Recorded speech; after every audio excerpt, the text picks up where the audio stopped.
네, 잊을만 하면 한 번씩 터지는 게 바로 학교 성추문입니다.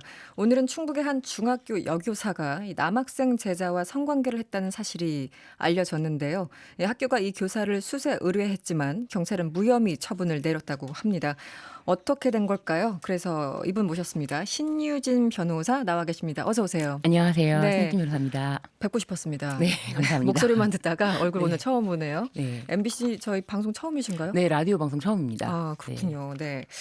여러 가지 질문들이 지금 해야 될 게 많아요. 네. 근데 이 질문을 먼저 좀 드릴게요. 네. 그 앞에서 저희들이 계속 하늘 갈등 얘기 나눴잖아요. 최근에 중앙일보가 저도 관련 기사를 대략 봤습니다만 이 대법원 판결에 대해서 네. 이 대법원의 강제징용 판결에 대해서 이 서울대 법학전공 교수들이 평가하고 비판했다 이런 네. 취지로 보도를 했어요. 한 5명 교수 네. 실명이 나왔던데 네. 그런데 신유진 변호사께서는 이 중앙일보 보도 잘못됐다 왜곡됐다 이렇게 네네. 주장하셨죠. 어떤 맥락인가요? 네, 이 최근에 조국 교수가 서울대학교를 복직을 하면서 네. 마치 그 서울대학교 교수들의 주류의 의견은 논문을 보면은 알 수 있듯이 강제징용 판결에 대해서 비판적이다라는 네. 취지로 논문 5개를 게시를 했어요. 네네. 근데 논문에서 그리고 실명이 다 드러난 5명이 계시지만 특히 뭐 천경원 교수님이라든지 남효순 교수님은 이것에 대법원 판결에 대해서 정면으로 비판을 했다라고 이제 얘기를 하고 있는데 네. 제가 그래서 논문들을 5편을 다 이제 일일이 읽어보니까 아, 다 보셨어요? 네. 네. 여기 이렇게 가지고도 나왔습니다. 아우, 이제 가지고 다니는데 두껍군요. 네. 네, 읽어봤는데 네. 특히 천경원 교수님이나 그 남효순 교수님은 네. 대법원 판결문을 비판한 것이 아니라 대법원 판결문에 나와 있는 법리 말고 네. 다른 법리도 있다라고 하는 그 보충 의견 내지는 보강 의견으로 볼 수 있는데 이거를 마치 비판했다라고 그 부분을 떼서 다른 의견을 제시했다라는 네네네. 것이 그저 비판이라고만 네. 이제 기사를 기사에 썼더라고요. 써서. 그래서 제가 그거를 보고 이건 충분히 잘못됐다라고 이제 얘기를 하게 된 거죠. 그러니까 그 교수님들의 그 논리와 지금 그 보도 내용 자체가 조금 맥락이 달라서 네. 오해의 소지가 있다. 이렇게 네네. 해서 이제 신 변호사님께서 얘기를 하신 거고요. 네. 그 조국 민정수석 전 민정수석이죠. 이 한국 정당과 언론은 그 대법원 판결을 정독하고 대법원 입장에 동의하는지 아니면 일본 정부에 동의하는지 분명히 밝혀야 된다. 네. 이분은 이런 게 참 의견 참 분명하세요. 네, 신 변호사 보시기에는 뭐가 잘못된 내용이라는 거죠? 네. 그러니까 지금 마치 네. 조국 교수가 그 판결문을 비판하는 사람은 뭐 친일이라든지 그런 네. 식으로 아예 양쪽으로 그냥 나눠서 생각하는 사람이고 네. 학교의 교수님들은 실제로 이 판결문을 많이 비판하는데 이런 분위기 때문에 오히려 뭐 제대로 말을 할 수가 없다. 뭐 조국 교수라고 볼 수 없다라고 하면서 정치인이다. 네, 이런 정치인이다. 식의. 네네. 뭐 교수의 길을 포기했다. 네. 이런 얘기를 하면서 이제 마치 그리고 이 논문들이 네.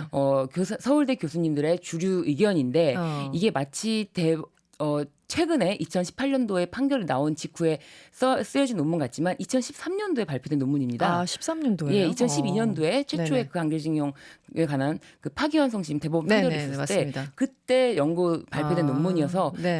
아주 정치하지 않은 부분도 있어요. 왜냐하면 지금은 누구나 보상과 배상의 차이를 명확하게 알고 있지 않습니까? 네네. 그 일반인들도 당연히 그렇게 이제 명확하게 인식하고 있는데 네. 그 당시만 해도 일부러 뭐 집단적 보상이란 말을 계속 끼워 넣는 식의 어떤 그런 것도 있었는데 네. 하여간 그런 점에서 조국 교수를 비판하기 위해서 과거 2013년도에 논문을 끌어다가 네. 지금 서울대 주류의 교수들은 조국 교수와 입장이 다르다라는 식으로 보도를 해서 제가 그 부분이 좀 왜곡됐다라는 점을 좀 그 말씀드리는 거죠. 해당 교수들은 그 기자한테 항의를 했는지 그것도 참 궁금하긴 하네요. 네, 네. 알겠습니다. 다른 얘기로 넘어가 보죠. 오늘 하루 종일 사람들 관심 있었던 기사 중에 하나가 이겁니다. 조금 전에 말씀드렸던 한 중학교 여교사가 남학생 제자와 성관계를 네. 가졌다. 그런데 경찰이 무혐의 처분했대요. 이거는 어떤 사건인가요? 제가 봤을 때 경찰이 네. 너무 기계적으로 이 사건을 처리하려고 했다 그런 생각이 들어요. 왜냐하면 이 성범죄가 딱 접수가 되면은 경찰들은 생각합니다. 폭행 협박이 있었나? 아니, 폭행 협박은 없었군. 그러면은 폭행 협박보다는 낮은 위계 위력이 있었나? 네. 라고 봅니다. 근데 위계 위력도 없었군. 네. 그렇다면은 만약에 이 피해자가 정신을 잃은 상태였나라고 하는 뭐 중간간 상태가 있고 네. 근데 그것도 아니다 싶으면은 그러면은 피해자가 13세 미만인가라고 네. 했더니 13세 미만도 아니고 네. 그렇다면 이거는 어떤 범죄라고 볼 수 없군 하고 이 사건을 종결을 해버린 거예요. 그러니까 합의하에 자발적으로 네, 한 그렇게 거다. 했다라고 보면서, 그러니까 네. 이 법에 적용되는 아까 네. 제가 말씀드린 그 매뉴얼대로 거의. 잣대를 이 법이 적용되나 안 되는 거야 안 되는 거 하면서 이걸 그러면 무혐의네라고 이렇게 단순하게 판단을 한 것 같아요. 근데 이 사건에서는 그렇게 단순하게 볼 것이 아니라 네. 그루밍 성범죄라는 게 있잖아요. 아, 그렇죠. 그러면. 네. 네. 그러니까 그루밍 성범죄가 아닌가, 이 그루밍 성범죄인지에 대한 판단을 경찰이 안 했다는 게 저는 여실히 드러났다고 보여져요. 아, 그 판단은 없었습니까? 이번 네, 저는 사건에 그렇게 대해서는? 보여져요. 너무 기계적으로 네. 지금 무혐의 처분했다는 게 합의에 의한 성관계이기 때문에 이거는 무혐의다. 왜냐하면 지금 13세 미만인 경우에는 네. 합의에 의한 성관계일지라도 네. 그 의제강간이라고 해서 네. 이 동의가 효력이 발생하지 않습니다. 네. 그래서 13세 미만인 경우에는 무조건 처벌을 받는데 이 경우에는 경찰이 너무 기계적으로 접근했다는 거죠. 네. 그루밍 뭐 이거 예전에 안희정 전 지사 얘기할 네. 때 많이 나왔던 네. 건데 그럼 변호사님 보시기에는 뭐 그루밍으로 보시는 거예요? 이 그루밍 성범죄가 특징이 이 네. 아동 청소년들 이 성별이 구별이 없어요. 이게 지금 남학생이고 여교사고 그래서 뭐 이거는 무혐의가 된 것처럼 남녀의 관점으로 네, 또 그렇게 보이는데 만약에 남교사가 여중생을 그렇게 했다면은 이거는 좀 더 경찰도 심도 있게 봤을 수도 있잖아요. 그럴 수도 있죠. 네. 근데 이건 경찰의 얘기니까 너무 구식의 사고방식이 같다 생각이 들어요. 네. 남녀의 그런 생각을 빼고 네. 지금 청소년이잖아요. 아이와 성인 그렇죠. 관점으로만 봐야 아이와 된다. 성인이고 교사와 학생 관계잖아요. 그렇죠. 그럴 경우에 이 아동 청소년들은 교사와의 신뢰 관계를 쌓고 네. 이 굉장히 이 성적인 부분에 있어서도 자신이 무슨 결정을 하는지 정확하게 인식하지 못한 상태에서 그 성인이 자기에게 믿고 있던 그 신뢰 관계에 네. 있는 그 가해자라고 하죠. 네네네. 저는 가해자라고 하겠습니다. 네네. 그 가해자가 자기에게 다가와서 성적인 행위를 하게 하는 거에 대해서 무방비 상태로 노출이 되는 거죠. 이런 경우에는 예전에도 있었지만 네. 이 아동복지법 위반으로도 네네. 처벌할 수가 있거든요. 아. 이런 부분을 경찰이 검토하지 않았다고 보여져요, 저는. 아동복지법을 적용하면 어떻게 됩니까? 이 13세 이상과 이런 이게 좀 괴리가 있습니까? 아동복지법. 네, 아동복지법에서는 이 네. 성관계에 뭐 위계 위력을 해서 성관계를 했는지 이런 게 문제가 아니라 네. 이제 아동에게 음란한 행위를 시키거나 뭐 이런 것도 있고 네. 그리고 성적 수치심을 유발하는 행위를 하면 돼요. 근데 그때 당시에 이 청소년인 남학생이, 그러니까 중학생 남학생이 처음 이런 일이 일어났을 때 당황스러웠을 거란 말이에요. 네. 근데 그게 성행위라는 거는 알았지만 자기가 이런 행위를 할 때 그 당황스러움 이런 것 자체가 성적 수치심을 느낄 수 있거든요. 네네. 그렇다면 이거는 아동복지법 위반이 해당하는 것이고 이 부분에 대해서는 수사가 되지 않았다라고 보여져요. 그러니까 그 남자 지금 남학생? 남학생 뭐 피해자라고 표현을 할까요? 자발적이었다면 어떻게 되는 겁니까? 그러니까 이게 자발적이라고 하더라도 네. 이 지금 학생이 경계가 조금 애매해서 여쭤보는 거예요. 그러니까 네. 자발적으로 성행위 자체에 대해서 자기가 어떤 뭐 결정을 자기가 스스로 했다 하더라도 그 말씀을 드리는 거예요. 네네. 했다 하더라도 이런 행위 과정에서 네. 자기가 성적 수치심을 느끼게 됐다라는 판단이 서면은 네. 아동복지법 위반이 될 수 있다는 거죠. 그래서 과거에도 그 학원 원장이 네. 그 여중생을 네, 맞아요. 네. 이렇게 이것도 마찬가지로 저는 그루밍 성범죄라고 보는데요. 이런 경우에 검찰이 처음에는 여기도 무혐의 처분을 했거든요. 네네네. 그래서 그 피해자 어머니가 이거 너무 억울하다라고 해서 호소를 하고 네네. 그래서 이제 고등검찰청에서 재수사를 해서 네. 기소를 했습니다. 네. 네, 그랬던 사건이 있고 그 사건에서도 마찬가지로 아동복지법 위반을 적용했어요. 네.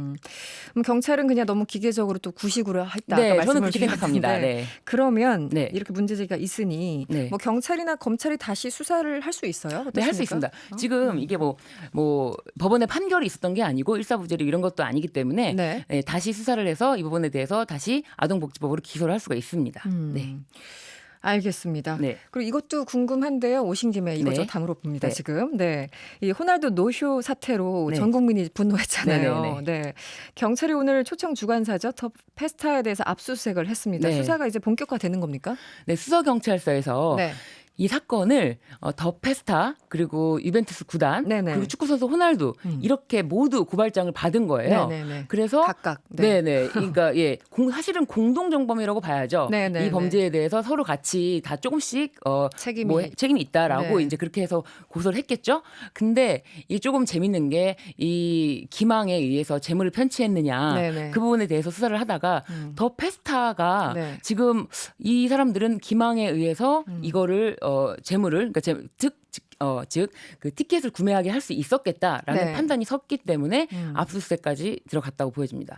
네. 이미 그 정도 판에 섰기 때문에 압수수색이 가능했다. 이게 전혀 터무니없는 고소장이었다면은 네. 경찰도 그렇게 압수수색 영장을 신청하는 것 자체가 신청하는데 발부를 누가 합니까? 법원이 합니다. 그렇죠. 법원이 영장 가능하다라고 발부를 찍어줬기 때문에 나간 거지 경찰이 아무리 영장 내달라고 한다고 내주는 게 아니거든요. 네, 네. 그래서 제가 봤을 때는 이 영장 청구 내용을 보니 이게 더 페스타라는 측에서 좀 이 지금 유벤투스 구단과의 그리고 호날두 선수의 그 출전 45분 네. 출전 이거를 이용해서 재물을 편취한 게 맞다라는 어느 정도의 그런 범죄의 그 네. 확실한 건 아니지만 네. 어느 정도의 그런 확률적인 의심이 들어서 네. 이렇게 압수수색 영장이 발부됐다고 보여지고. 이제 뭐 사기죄로 고발 고소 뭐 등등 당하고 여러 가지 지금 이름으로 네.